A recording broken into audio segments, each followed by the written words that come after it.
नमस्ते अचायसी। अचायसी, प्रायश्चित के 9 भेद हैं। उसमें प्रायश्चित के 9 भेद बताए।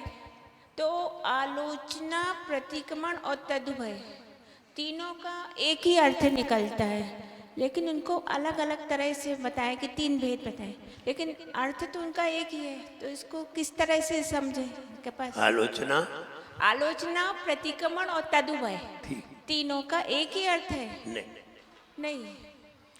आलोचना का मतलब है हम गुरु के पास जाते हैं, हम चल रहे थे, हे गुरुदेव हम चल रहे थे, चलते समय हम जरा इधर देखने लगे और हमारे पाँव के नीचे 2 चींटी आ गई। तो चींटी घायल हो गई, एक मर गई। तो हे गुरुदेव हमसे बहुत बड़ी गलती हुई है। ये आलोचना है। ठीक। ये क्या है? आलोचना। दूसरा प्रायश्चित। प्रायश्चित। गुरुदेव अब हमारी गलती का हमें दंड दीजिए, ये प्रायश्चित है। तीसरा आलोचना, प्रतिक्रमण। प्रतिक्रमण। प्रतिक्रमण का मतलब है तस्मिच्छामि दुक्कडम, हे गुरुदेव आगे हमसे ऐसा नहीं होगा, आगे हम ऐसा नहीं करेंगे, हम ऐसी गलती नहीं करेंगे, ये प्रतिक्रमण है। गुरुदेव हमें दंड दीजिए, ये प्रायश्चित है। तदुभय, आलोचना भी कर रहा है और ये भी कह रहा है कि अब हम ऐसा नहीं करेंगे। तो तदुभय माने दोनों। तदुभय माने दोनों, वे दोनों। तदुभय तो आलोचना माने मुंह से अपनी अपनी बात को बताना। प्रतिक्रमण, अब हम ऐसा नहीं करेंगे। उभय माने दोनों एक साथ कहना। और दंड मांगना, ये प्रायश्चित है। नेक्स्ट। नमस्ते।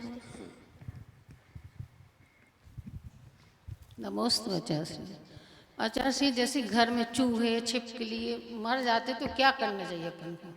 देखिए, अगर हमसे हमारे परिवार में, हमारे घर में, व्यापार में, हमारे कार्य से अगर कोई पंचेंद्रिय जीव मर जाए, छिपकली, चूहा, छछूंदर, बिल्ली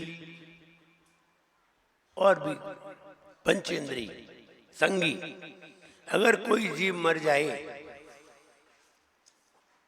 तो उस व्यक्ति को जल्द से जल्द अब उसका प्रायश्चित कर लेना चाहिए। यदि किसी के घर में मरा है तो घर आपका निमित्त है, आपके परिवार की ओर से ही मरा होगा, कैसे भी मरा होगा, तो आपका परिवार ही निमित्त है। वो अपने आप मर जाए तो हमारा कोई दोष नहीं है। अपने आप ही मर जाए तो हमारा उसमें कोई दोष नहीं है। चूहा है, भाग रहा था, अचानक कहीं गिर पड़ा या किसी से लग गई, वो अपने आप मरा है, इसमें मेरा कोई दोष नहीं है। लेकिन मेरे कारण से मरा, हमने गेट बंद किया, छिपकली दब गई, हमने बक्से को सरकाया, छिपकली मर गई, चूहा मर गया, ये मेरे निमित्त से मरा है। हम कार चला रहे थे, सांप मर गया, कुचल गया, मेढक मर गया। ये पंचेंद्रिय जीव है। पंचेंद्रिय जीव का मरण हुआ जाने में या अनजाने में, और आपने उसका प्रायश्चित नहीं किया तो आपके ऊपर काल सर्प योग होगा।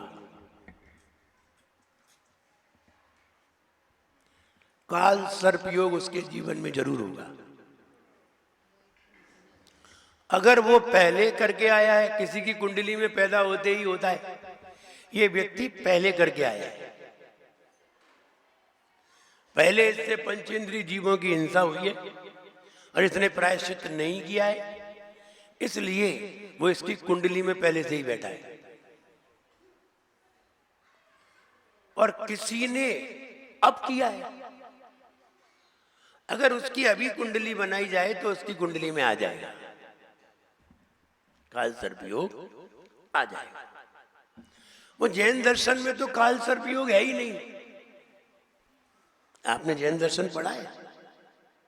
जिन्हें नहीं पढ़ा है वे ऐसा बोलते हैं, पहले उन्हें पढ़ना चाहिए।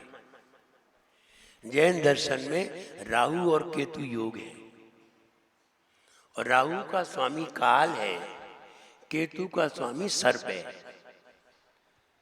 तो जो लोग स्वामी के नाम से कह रहे हैं वे काल सर्प योग कह रहे हैं, जो लोग ग्रह के नाम से कह रहे हैं वे राहु केतु कह रहे हैं। तो जो लोग ज्योतिष पढ़े नहीं है, कोई महाराज लोग भी कभी कभी ऐसा उपदेश देने लगते हैं, ये सब मिथ्या धारणा है। ये मिथ्या धारणा नहीं है, ज्योतिष पढ़िए। कहो ज्योतिष गलत है, हम सुने तो कि ऐसा कहने वाला है कौन जो ये कहे कि ज्योतिष गलत होता है। अठंग महानिमित्त कुशलांडम 17वें नंबर का भक्तामर पढ़िए और 17वें नंबर की जाप पढ़िए। जो 8 महानिमित्त के ज्ञाता हैं वे ज्योतिषी होते हैं, मुनिराज, रिद्धिधारी। अठंग महानिमित्त कुशलांडम, ये 8 महानिमित्त के ज्ञाता हैं।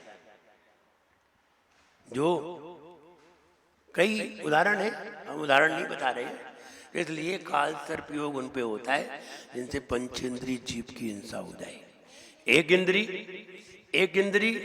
2 इंद्री, 3 इंद्री, 4 इंद्री, मक्खी मच्छर, चींटी बिच्छू, जू, लट, केंचुआ आदि और घास आदि, जल आदि, इनकी हिंसा से काल सर्प योग नहीं होता।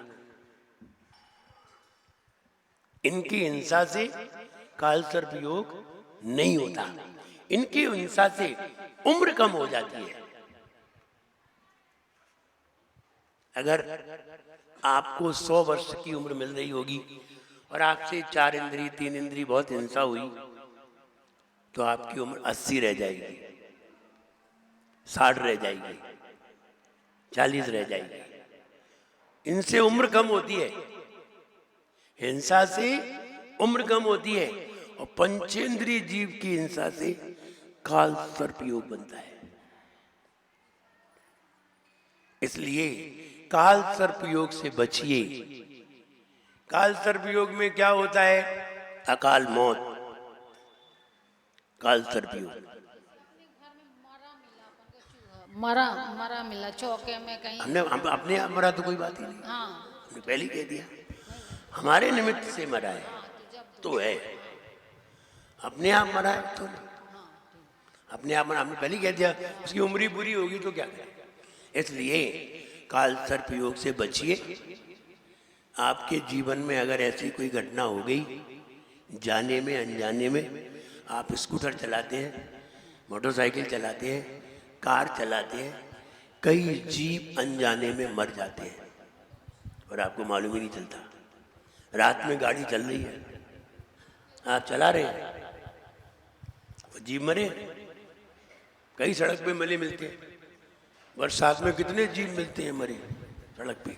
सांप तो मिलते ही हैं, अब तुमसे ही मरे हैं, दोष किसी और को नहीं लगेगा, तुम्हें ही लगेगा। इसलिए उसका निवारण नहीं कर पाया तो अकाल मौत, ये पहला लक्षण है। दूसरा लक्षण, आप जिंदगी भर परेशान रहेंगे। तीसरा लक्षण, संतानहीन होंगे, संतान ही नहीं होगी। चौथा लक्षण, संतान होगी तो दुखी रहोगे। बहुत सारे लक्षण हैं। आप पढ़ोगे तो आप पढ़ नहीं सकोगे, फेल होगे। जो भी काम करोगे सफल नहीं होगे, असफल होगे। बहुत सारे लक्षण हैं इसके। आप कभी पुस्तक पढ़िए, कल्याण मंदिर स्तोत्र। अब यहाँ तो मेरे पास है नहीं, और होगी भी तो हमने निकाली नहीं है। सारे लक्षण दिए हैं। क्या करना पड़ता है? फिर बहुत उपचार है उसके। पार्श्वनाथ भगवान का विधान करना पड़ता है, कल्याण मंदिर विधान रोज करना पड़ता है, तब कहीं जाकर के वो बहुत कमजोर होता है। कई दिन तक कई दिन तक 108 दिन का तो निश्चित है, इसलिए, और 108 दिन में 6 महीने हो जाते हैं। इसलिए हम ये कहना चाहते हैं कि पंचेंद्रिय जीव अगर कभी हमसे मर गया हो तो उसका प्रायश्चित जरूर कर लेना। 1, 2, 3 जितने भी जैसे भी हो जरूर कर लो, वरना अगले जन्म में तो तैयार रहना। और अगर अपने आप कोई मरा है तो आपको कोई दिक्कत नहीं, आपके ऊपर किसी तरह का दोष नहीं आएगा। नेक्स्ट प्रश्न।